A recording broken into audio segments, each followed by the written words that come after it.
Hello, everyone. This is Tom Fox back for another episode. And I'm absolutely thrilled today to have with me Carol Milberger.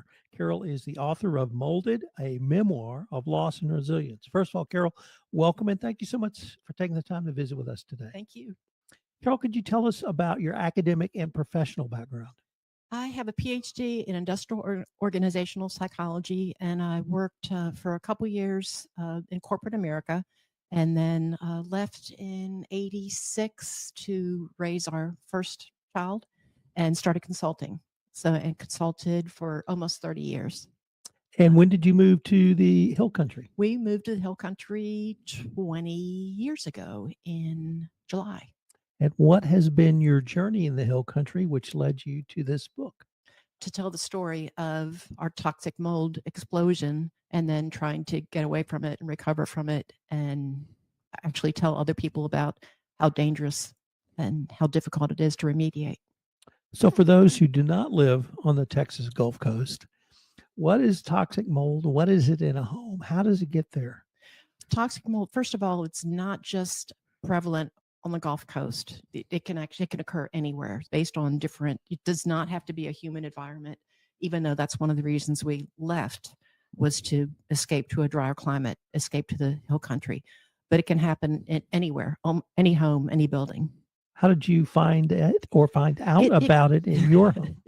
We could not ignore it.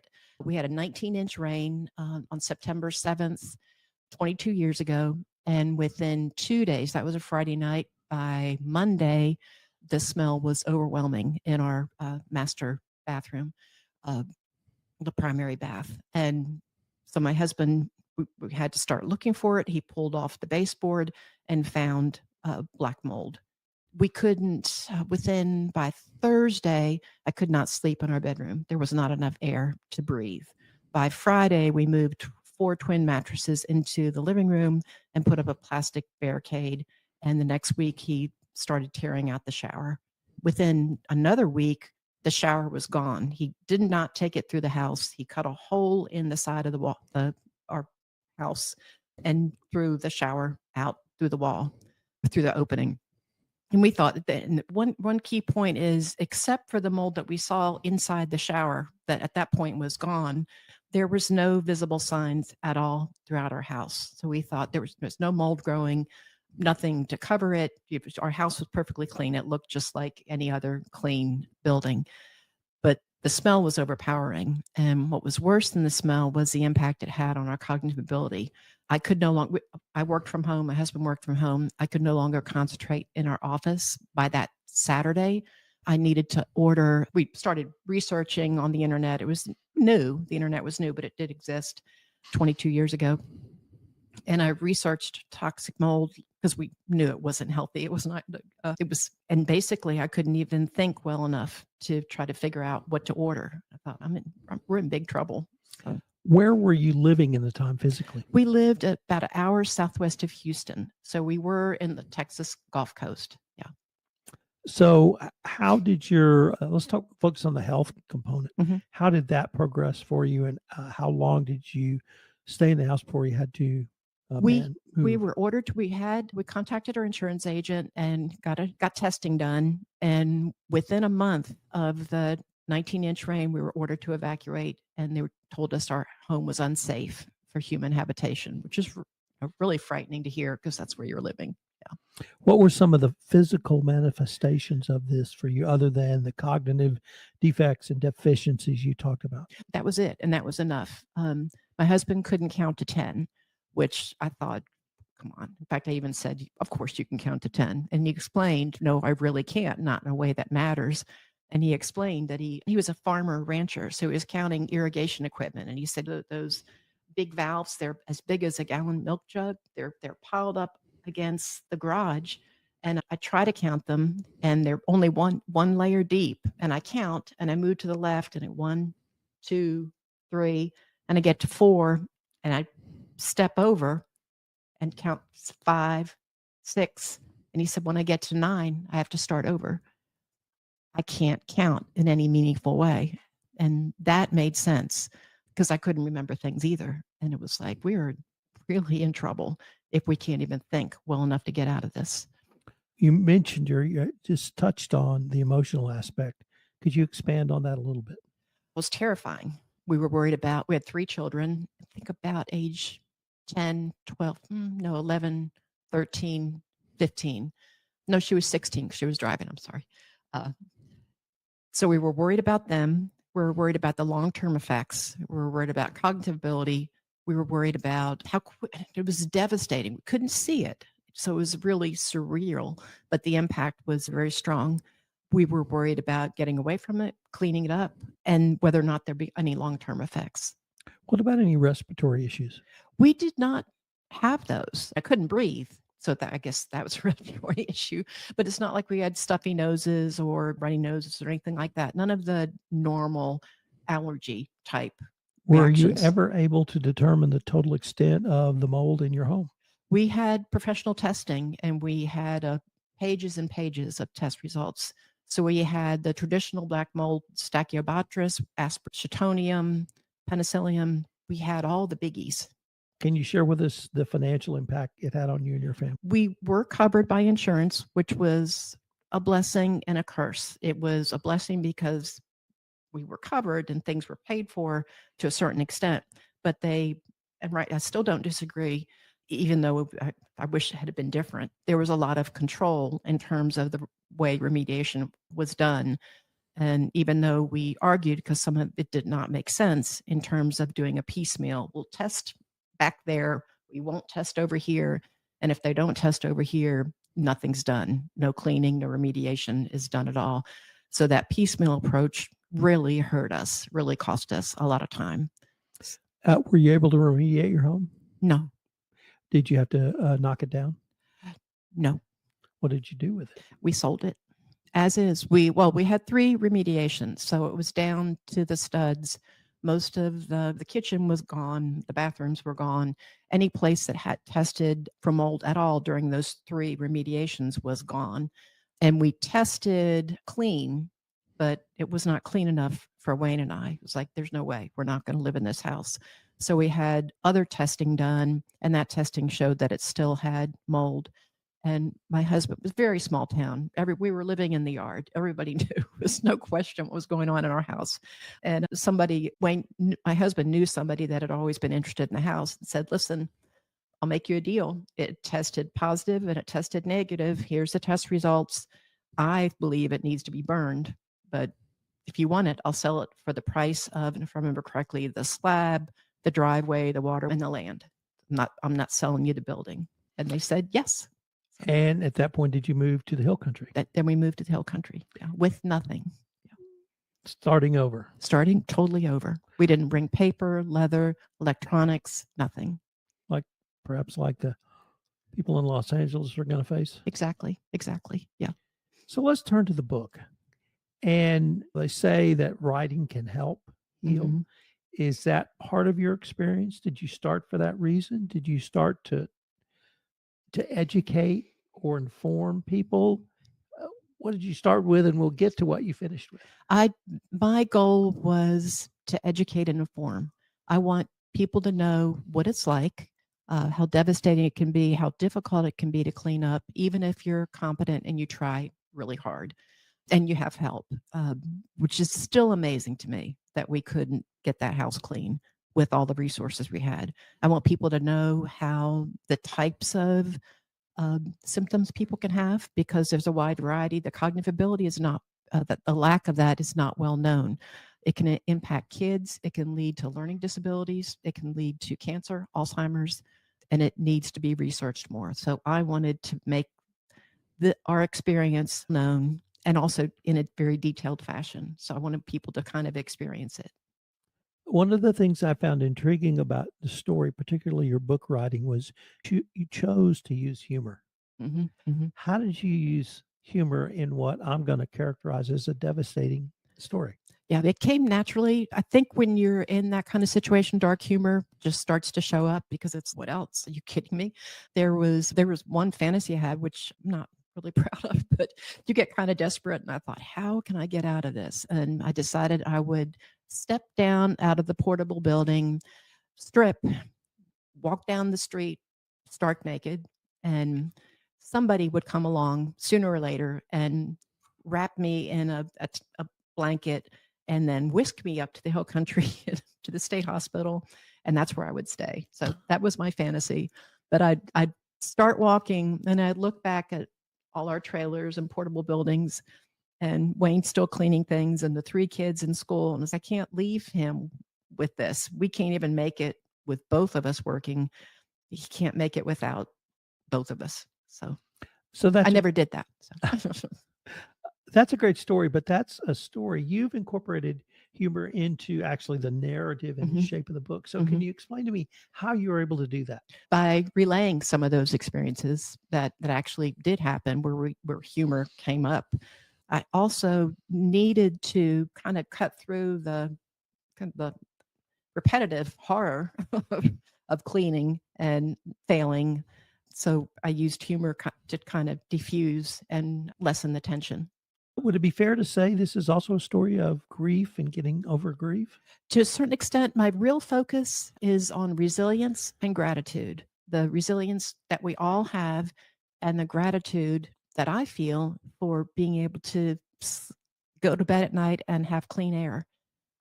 That's that we all have a lot to be grateful for. And after you go through something like this where you can't breathe, you never forget it, or you hopefully never forget it.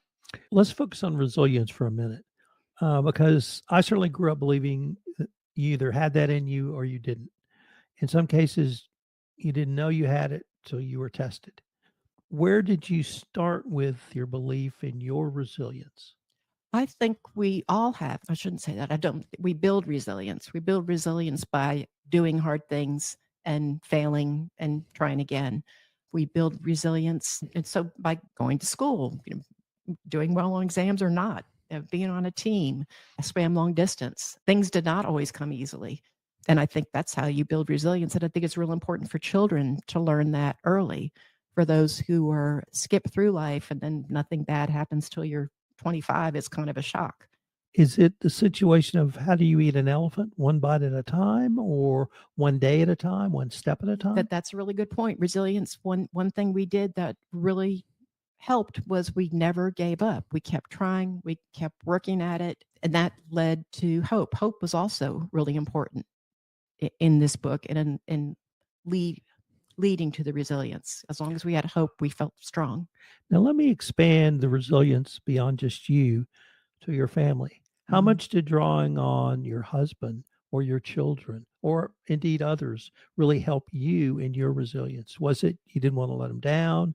You were in this together, you're a team. We were definitely a team. I knew, in fact, I'm glad you brought up this is a slightly different topic, but because we experienced the same thing, we had each other's back. There's never any question. We totally supported each other. So even later, when we were exposed to different molds, uh, because things came back that were contaminated from the remediators and that contaminated other uh, buildings, and Wayne had different symptoms than I did, I knew because of what we had experienced that what he was experiencing was real. I've given talks at libraries and other places, and people will come up afterwards and say, "Your story is my story." And then I'll find out that a spouse had a different experience and they don't track together. And that can be devastating to a marriage. You, let's explore that the last part you ended with, which was public. I'm going to call it public speaking or Mhm. book tour or talking Mhm. about your book. Yeah. What are some of the most gratifying things that you've experienced in that aspect of your career? I love giving the book talks. I love meeting people who've gone through similar things or who learned something from this. I love book clubs. I think it's very gratifying to have people quote you. There's nothing like that for a writer. So that's fun. Let me turn. I'm a writer too, so I'm always intrigued by the craft of writing. Are you a morning writer, an afternoon writer, an evening writer? Doesn't matter writer? Do you have it all outlined on paper? Do you have it outlined in your head? How does that part of your craft work for you? I need to know where I'm going. That's for sure. But I'm not a morning or evening. I'm a more passionate. When I'm moved, I write and write.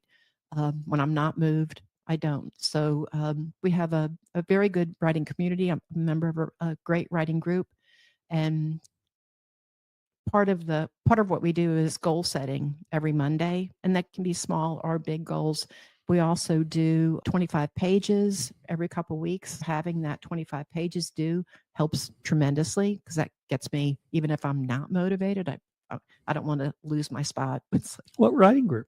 It is a Zoom writing group. I met several people through a book in a year course that I took via Zoom quite a few years ago, and about 6 of us stayed and said, let's replicate this. So, Do you have other works? I'm sorry? Other books? I'm working on another one about it's historical fiction. So that's my next, besides essays, that's my next project. Yeah. All right. Now let's get into it. So, historical fiction or just fiction in general. When I've written fiction, I close my eyes, the whole story plays out in my head, and it's almost like I'm either the reporter or it just flows through my fingers to the keyboard. How are you? Do you see it in your head? Do you not know where it's going and you let it explore? You explore it as you're writing it? Tell me about your experience. I definitely see both the nonfiction and the fiction in my head. I mean, I can't possibly write it until I see it. Doesn't flow through my fingers. I'm not, that's just not that fast, unless I'm, again, very motivated.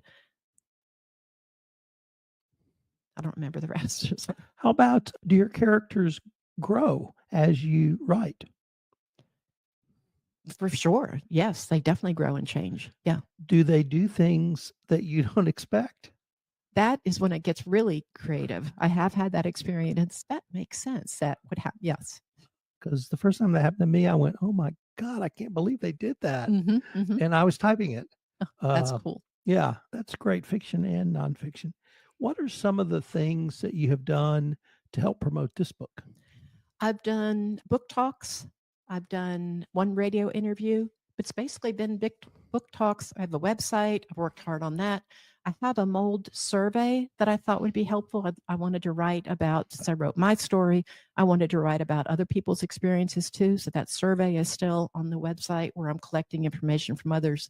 And then for those who are willing, I'll do a half-hour Zoom and then maybe have another book or essays. We'll see where that goes. So before I came across you, I certainly was aware of mold, but I had no idea of the potential devastating consequences. One time I did a series on Lyme disease, which is a disease centered in the New England and southern mid-Atlantic states. And it's up there, it's this quiet disease that literally 25% of the people have had or know someone who's had it. Wow. Is mold that you had to experience similar in terms of it's a quiet devastation that is simply just either not known or even not talked about? It's not talked about. It's not researched either. And if you look at the CDC website, it's referred to as an allergy that only affects the young, the very old, or the immune compromised, which I disagree with. My husband and I were in perfect health. Have you been asked to be a consultant on any mold related issues, either by public or private sources? No. No science editors calls or any science journals? I'm counting on you. Get the word out. Wow. So what are some of the things you've learned? Let's start with yourself, not so much through the mold process, but through the writing about it process. This I wanted to do this for years. First, we had to recover. We moved, we bought stuff, got our life back on track. And it was kind of in the back of my mind. Of course, then we built the winery, and that took a lot of time and effort. And it was still, I wanted to explain what it was like. I wanted people to understand what the situation was like. And I want more research and more help. I don't want anyone to go through what we went through ever. And especially without help, or people saying, why don't you just clean it up? Or I'm not allergic. That kind of disconnect or lack of information is very painful. So that was my primary goal. But first, I wanted to get enough training. I wanted to write an interesting story was my goal. Looked into, tried to get agents, editors, that type of thing. That was like, I could spend another 20 years and still be waiting. Heard about nonfiction book proposals. That just made me ill. I thought, I cannot do that. I can do it, but I don't want to spend the time and effort trying to convince somebody about a book I haven't even written and the market I don't have yet. So instead, I started writing essays on different topics that were interesting, mold, dementia, and others. And I found I really enjoyed writing essays. So I'll keep doing that as well. So, what would you tell the couple or the homeowner, I should say, that makes this initial discovery? What's the first step or first few steps that should be taken?